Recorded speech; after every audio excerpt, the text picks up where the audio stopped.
sampai ke atas liang lahat. Pengusung jenazah dibuka, diturunkan kita ke liang lahat, dibaringkan. Gumpalan tanah akan jadi bantal kita. Muka dibuka, dihadapkan ke arah kiblat. Setelah itu ditutup liang lahat kita dengan kayu. Masih belum kurang, diuruk dengan tanah. Yang menguruk orang-orang yang tadinya mencintai kita, menyayangi kita. Tapi ketika jasad sudah ditinggalkan ruh, habis rupanya cintanya. Coba jasad kalau sudah ditinggalkan ruh, 3 hari aja di rumah serem. Ya mayit, siapa yang betah nemenin mayit?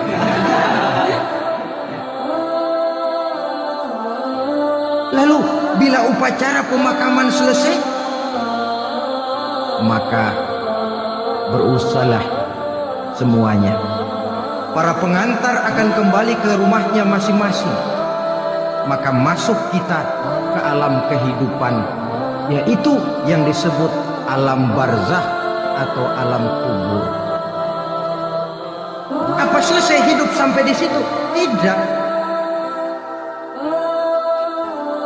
Hanya beberapa langkah setelah yang mengantar kita pulang. Diriwayatkan dalam hadis Bukhari dan Muslim, bila seseorang sudah diletakkan di kuburnya, lalu yang mengantar kembali pulang, maka roh si mayit akan dapat mendengar bunyi terompah orang yang pulang itu. Bunyi terompahnya terdengar. Datang 2 malaikat menanyakan dia dengan pertanyaan-pertanyaan yang kalau bisa dijawab dengan betul. 2 malaikat yang bernama Munkar Nakir akan bilang, jawabanmu betul, tenanglah kau di sini, naumatal arus, tidurlah kau di sini seperti tidurnya pengantin. Orang yang baik-baik di alam kuburnya akan mendapat nikmat kubur. Sehingga masa penantian yang lama, sebab jangan lupa, kita masuk ke kubur itu kan menunggu sampai datangnya hari kiamat. Jadi kalau kiamat umpama masih 1000 tahun lagi, ya 1000 tahun kita menunggu. Orang yang baik-baik penantian di alam kubur, kata malaikat, naumatal arus, tidurlah kamu seperti tidurnya pengantin. Bagaimana sih tidurnya pengantin? Gak berasa. Iya, kata anak sekarang, endah aja udah. Begitu mendusin pagi, kata lakinya, malam sebentar bener ya Neng. Sebentar betul katanya malam. Iya, tentu saja tidak terasa. Kenapa? Dia tidak pernah memikirkan waktu. Terbawa oleh kenikmatan dan kelezatan yang dirasakannya dalam kehidupan. Tapi orang yang dosanya bertumpuk, tidak sanggup menjawab pertanyaan 2 orang malaikat, maka dia akan mendapat azab di alam kuburnya terus menerus siang dan malam sampai datangnya hari kiamat. Ibarat maling ayam ketangkep, belum masuk pengadilan udah digebugin duluan. Kan begitu kan? Ada maling ayam nggak di sini? Nah, itu yang nyaut tadi pengalaman itu. Di sidang belum divonis, belum digebukin babak belur.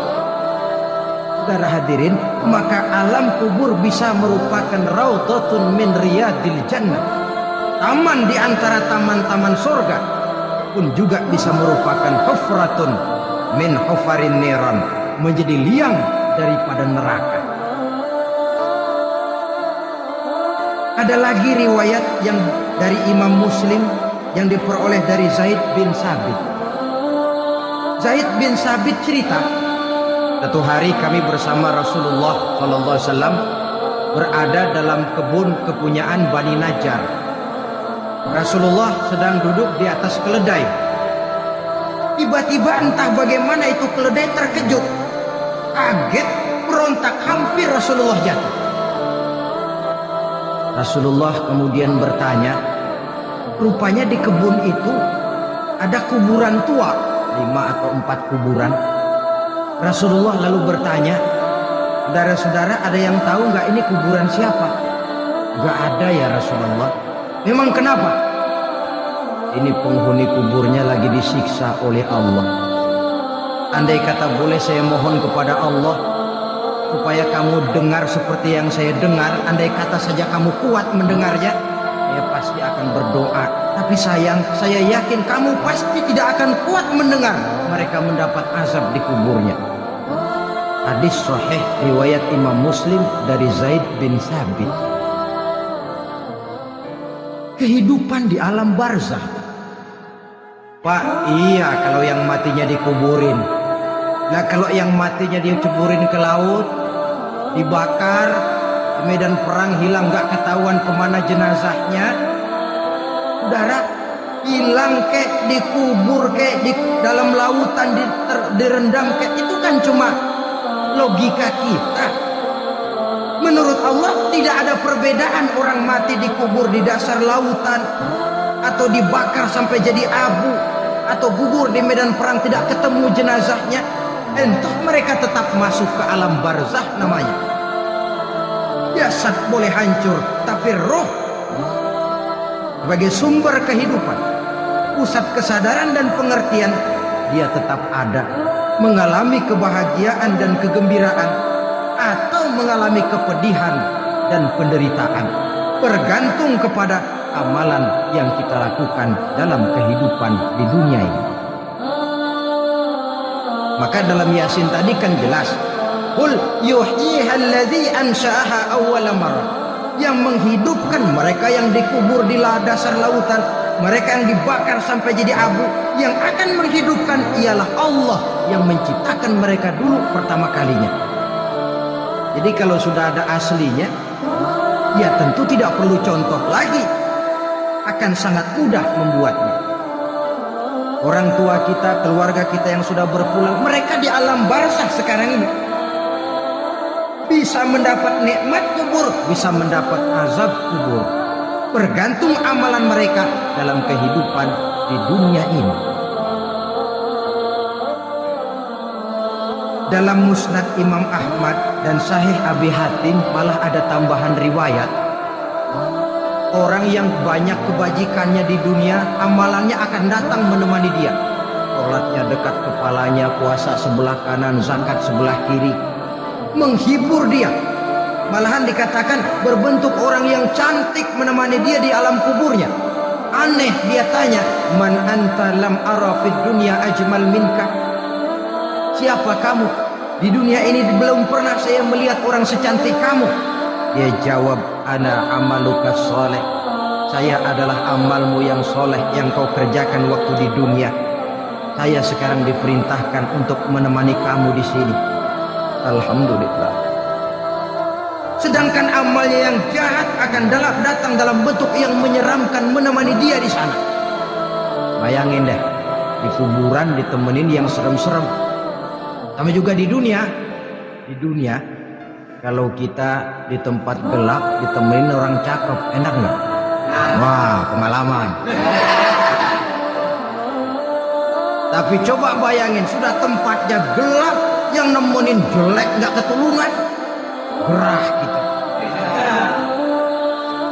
Nah, saudara hadirin yang saya hormati, lalu bagaimana tempat arwah-arwah yang sudah kembali menghadap Allah yang disebut mustaqarrul arwah itu? Macam-macam tingkatannya sesuai dengan profesi dan amalannya waktu di dunia. Ada roh-roh itu yang setelah pisah dengan jasad, artinya mati, ditempatkan di tempat yang disebut a'la iliyin, tempat yang tertinggi. Siapa ini? Arwahnya para nabi dan para rasul. Ini fi a'la iliyin, di tempat yang tertinggi. Arwahnya para nabi, arwahnya para rasul. Dan karena kita bukan nabi, bukan rasul, ya jangan mimpi dapat tempat fi a'la iliyin, kecuali kalau Allah menghendaki. Itu hak prerogatif Allah, tapi kan tidak adil kalau Allah melakukan itu. Ini kelompok roh-roh yang masuk golongan VIP, the first class, para nabi, para rasul. Lalu ada pula roh-roh itu yang setelah pisah dengan jasadnya diumpamakan seperti burung-burung hijau yang berterbangan di perkebun-kebunan surga. Roh siapa mereka ini? Rohnya para syuhada, orang-orang yang mati syahid gugur membela agama. Nah, ini bedanya orang mati syahid dengan pahlawan, ya. Apa bedanya syuhada dengan pahlawan? Kalau syuhada, orang yang gugur membela agama, niatnya karena Allah, mati syahid.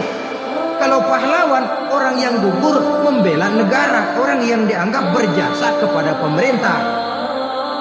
Klimaksnya, kalau orang mati syahid jelas surga, tapi pahlawan belum tentu surga.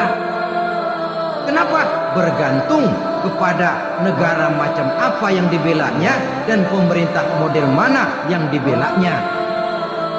Di negara-negara komunis misalnya, banyak nggak pahlawan dengan sekian tanda jasa yang mati di medan perang dan sebagainya?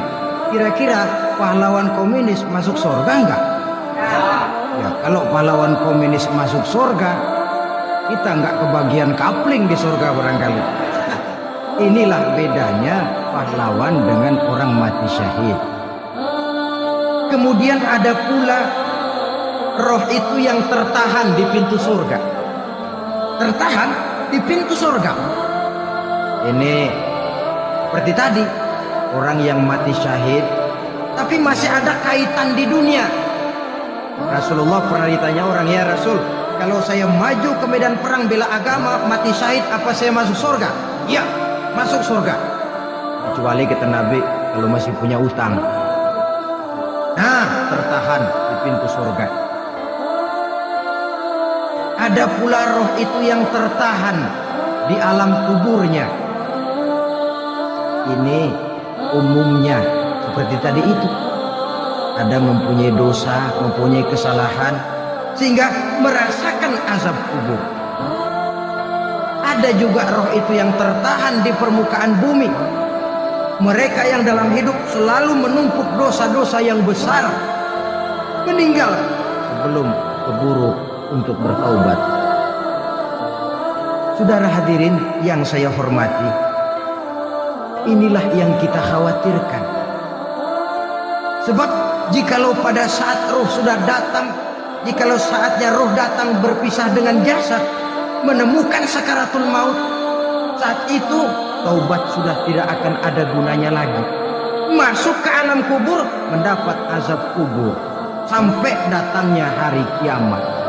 Berapa lama di alam kubur ini? Menunggulah kita sampai datang saatnya kiamat. Nah, saudara-saudara, apa tanda-tanda hari kiamat? Kapan dia akan datang? Bagaimana hal ihwal manusia pada saat terjadi kiamat? Bagaimana alam ini? Bagaimana perhitungan di padang mahsyar?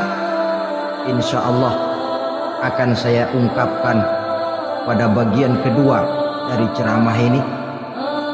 Insya Allah kita akan lanjutkan pembicaraan ini sampai kepada terminal paling akhir, surga dan neraka.